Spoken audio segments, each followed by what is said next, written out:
안녕하세요. 좋아요와 구독 부탁드립니다. 어제에 이어 오늘도 바이오 섹터가 다 무너졌습니다. 매지온 거래대금 15위 찍으면서 역시 하락을 했고요. 분봉을 보면은 이제 장 막판에 여기까지는 이제 그래도 그 HLB는 3상 실패가 이제 기정사실화 거의 떴지만 매지온은 루머가 있었죠. 그래서 장 초반의 모습이 달랐습니다. 한번 비교를 해보면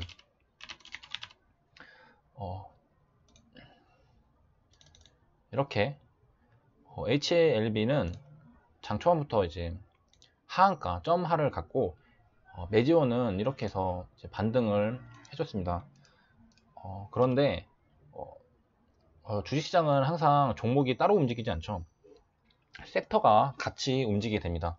그래서 아무리 좋은 종목이 있다 하더라도 같은 섹터에 있는 종목들이 다 무너진다면은 영향을 받을 수밖에 없습니다.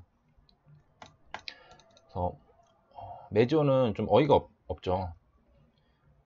동시효과 전에 물론 이제 분명히 이제 대응할 수 있는 시간이 있었습니다.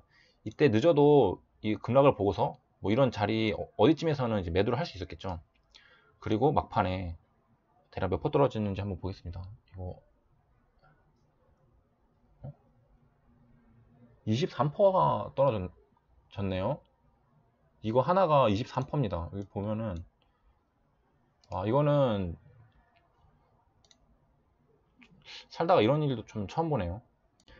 이게 가격을 지금 보니까 저는 한 뭐 5%, 10% 정도인 줄 알았는데 지금 82,500원이잖아요.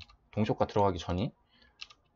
가격을 보니까 82,000원이면 지금 여기서 거의 한 양봉 뭐 약간 이 정도 상태인데 한 방에 지금 여기까지 밀어버린 겁니다. 20%를 뺀 건데 이거는 어떤 일이 있었는지 뉴스를 봐도 뭐 동시효과 가격 시간대쯤에 뭐 나온 기사는 없습니다.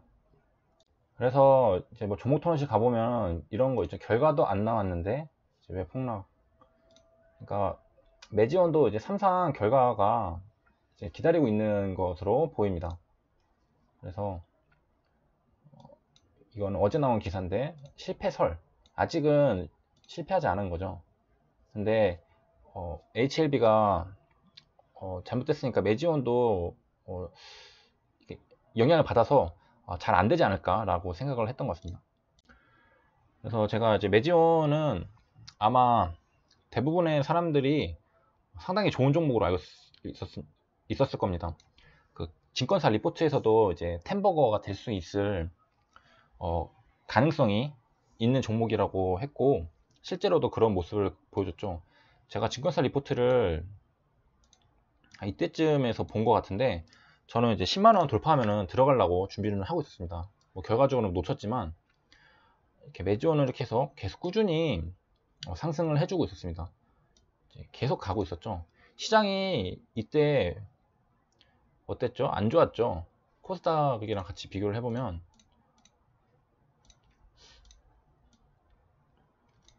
매지원은 이제 여기서 시장이 이렇게 안 좋고 이렇게 보면은 그래서 시장이 이제 하락을 시작한 이런 자리에서도 하락폭이 크지 않았습니다. 시장은 이 정도로 하락을 했는데 하락폭이 이제 좀 어느 정도 지지가 되면서 상승할 때는 이제 계속 가고 있었죠. 코스닥이 아니라 제약 바이오 업종 차트를 가져왔는데 같은 섹터에 있는 종목으로 비교를 하면 더 확실히 보이겠죠. 제약 업종 차트입니다. 제약 업종 차트는 이렇게 하락을 하는데 매지온은 상대적으로 제약 바이오주들 가운데서도 하락폭이 크지 않았습니다. 제약 바이오주들이 많이 이제 10월달은 폭락장이었죠. 셀트리온 폭락하던 거 기억나시는지 모르겠지만 이 당시 시장이 엄청나게 안 좋았습니다. 그때도 매지온은 이렇게 지켜주고 있었고요. 가격대를. 그 다음에 이제 1월쯤에 미중 무역전쟁이 이제 잘 해결될 분위기를 보이면서 시장도 상승하고 제약 바이오도 상승했을 때 매지온도 이렇게 상승을 했는데 폭이 이제 봐도 이제 이렇게 그 다음에 이제 하락할 때 또 보면은 이 이후로 제약바이오는 이제 하락을 계속해서 하는데 메지오는 하락하지 않고 상승을 여기까지는 해줬었습니다. 그래서 제약바이오는 떨어지는데 메지오는 오르던 그런 시절이 있었고요. 그래서 더 이제 템버거가 진짜 템버거가 되는 건가, 그런 생각을 하게 만들었던 종목이었습니다. 그런데 이제 하락할 때도 여기서 계속 지지를 해주죠. 지지를 해주고 있는데 여지없이 이제 하락할 때는 이렇게 순식간에 빠져버렸습니다.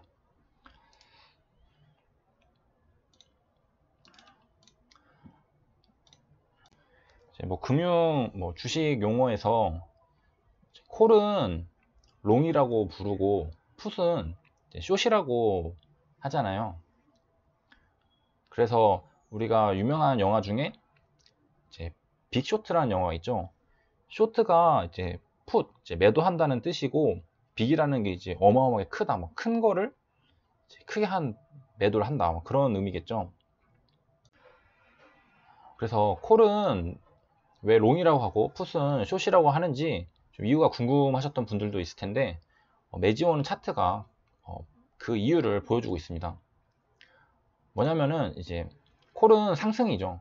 상승하고 있을 때 그 기간은 이렇게 상당한 오랜 기간 동안 상승을 해줍니다.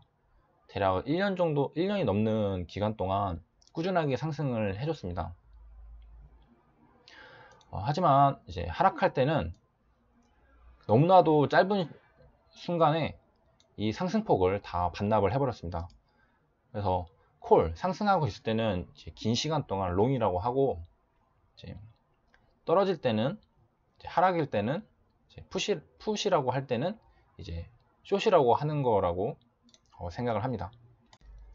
그리고 이제 영화 같은 거를 보면은 보통 한탕 할 때는 매수해서 하진 않죠. 보통 풋을 잡고 이제 한탕을 하게 되는데, 그 이유가 롱은 상승하는 때까지 오랜 기간 동안 이렇게 상승을 합니다.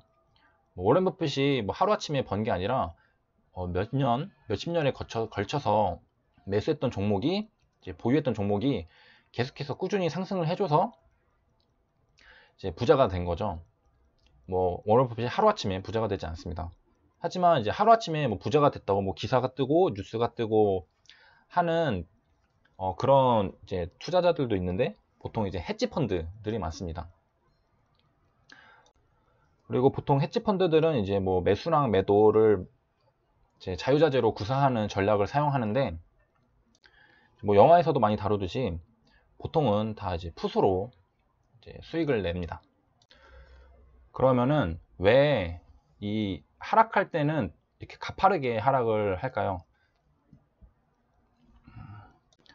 그 이유는 이제 심리에 있다고 생각하는데, 이제 상승할 때는 내가 매수하지 않고 있었기 때문에 내가 안 사면은 그냥 수익을 못 볼 뿐이잖아요.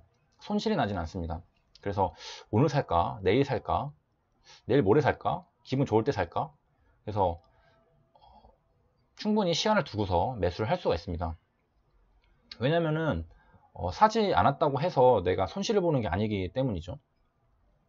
그런데 이제 하락할 때는 이야기가 다르게 됩니다. 무슨 말이냐면은 이 하락할 때 파는 사람들은 다 공통점이 보유자인 겁니다. 보유하고 있었으니까 이제 매도를 할 수 있었겠죠. 이제 공매도를 제외하고요.